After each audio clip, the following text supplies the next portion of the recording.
င်လယ်ဒေသပိုင်းတွင်မူရစ်စေဝါအန်ဒီရဲ့ပုံမဆိုးရွားလာနေပြီးမူရစ်စေဝါတိုက်ဖြတ်ရာတာဝန်ယူထားသူများအဖွဲ့အစည်းများကိုယ်တိုင်ပါဝင်ပတ်သက်မှုများရှိနေကြောင်းလွှတ်တော်ကိုယ်စားလှယ်များအရပ်ဘက်ဖွဲ့စည်းများနဲ့ဒေသခံများကပြောကြားခဲ့ပါတယ်။စက်တင်ဘာ23ရက်နေ့ကမြိတ်မြို့မှာပြုလုပ်သွားတဲ့ပင်လယ်ဒေသမူရစ်အန်ဒီရဲ့စုပေါင်းဖြေရှာမယ့်စကားဝိုင်းဆွေးနွေးပွဲမှာတက်ရောက်လာသူများကသုံးသပ်ပြောကြားခဲ့ပြီးတာဝန်ရှိသူများအနေဖြင့်စေတနာထားကဥပဒေပေါင်းအတွင်းလှုပ်ဆောင်ရန်လိုအပ်ကြောင်းလွှတ်တော်ကိုယ်စားလှယ်မှယခုလိုပြောကြားခဲ့ပါတယ်။မူရစ်အထူးတပ်ဖွဲ့တွေပြီးတော့ဒီမူရစ်ဆိုတာတိုက်ဖြည့်အဖွဲ့လို့ခေါ်တဲ့မာနာအဖွဲ့တွေကိုနိုင်က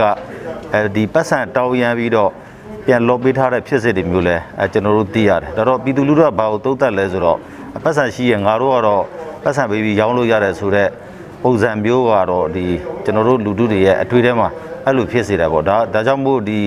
တာဝန်ရှိတဲ့ပုဂ္ဂိုလ်ဆက်ဆက်ရလဲဒီမူရစ်ဆိုတာအမှန်တကယ်ကောက်ကွယ်တားဆီးခြင်းတယ်ဆိုလို့ရှိရင်ပြည်သူလူထုကသတင်းပေးမှမဟုတ်ဘဲနဲ့ကိုယ့်ရဲ့တာဝန်သိစက်နဲ့စိတ်ဓာတ်နဲ့ဆောင်ရွက်ပေးဖို့လိုပါတယ်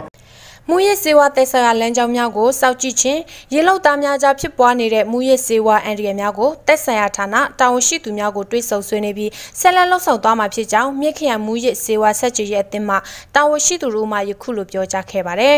ဒီမူရစ်စေဝါတွေတနေ့ချတိုးတက်များပြားလာတဲ့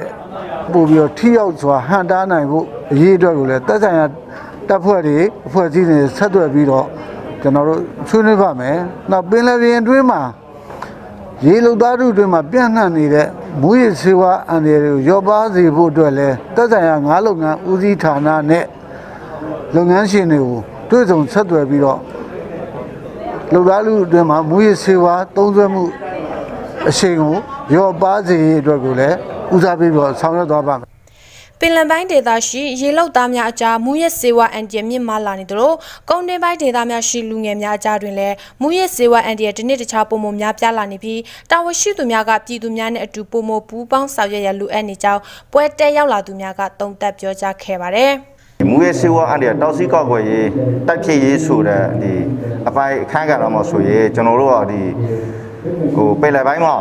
မူရစ်စေဝါအန်ဒီတွေကြီးမားနေတယ်လို့သုံးစွဲမှုတွေမြင့်တက်နေတယ်လို့ကျွန်တော်တို့ဒီကျေးလက်ဒေသတွေဖြစ်တဲ့ဒီလေတော့ပိုင်းလို့6ဖြားပိုင်းလို့ကုန်းဖဲပိုင်းလို့မှလည်းဒီမူရစ်စေဝါအန်ဒီကမလျော့နေပါဘူးအဲ့လိုမျိုးဖြစ်နေတဲ့ဟာတွေကျေးလက်တွေမှာဆိုကျွန်တော်တို့ဒေသကျေးလက်တွေမှာဆိုရင်ဒီမူရစ်စေဝါတွေသုံးစွဲပြီးတော့ဒီအသက်15-16အရွယ်လောက်ကနေပြီးတော့ဒီလူငယ်လူရွယ်လေးတွေကဒီအဖေမေမှန်းမသိညီကိုသားချင်းမှန်းမသိပဲနဲ့ဒီဆေးရဲ့မူရစ်စေဝါရဲ့တန်ကြောင့်သူတို့ရဲ့စိတ်တွေဟာပုံမှန်အနေထားမရှိပဲနဲ့ဒီရံပြူတာတွေစော်ကားတာတွေအဲ့မှာစိတ်မထင်သလိုလောက်တာတွေအဲ့ဒီအချိန်တွေဒီဆိုးသွားနေမြန်မာနိုင်ငံကန်ယွန်ဒန်ဒေသတင်းနှင်းတိုင်းတိုင်းမှာ Crystal Meth စိတ်ကြွဆေးတင်ပို့ရာဗဟိုချက်ဖြစ်လာနေကြောင်း United Nations Office on Drugs and Crime က2020ခုနှစ်မေလ15ရက်နေ့မှာကြေညာချက်ထုတ်ပြန်ထားခဲ့ကြောင်းသိရပါတယ်။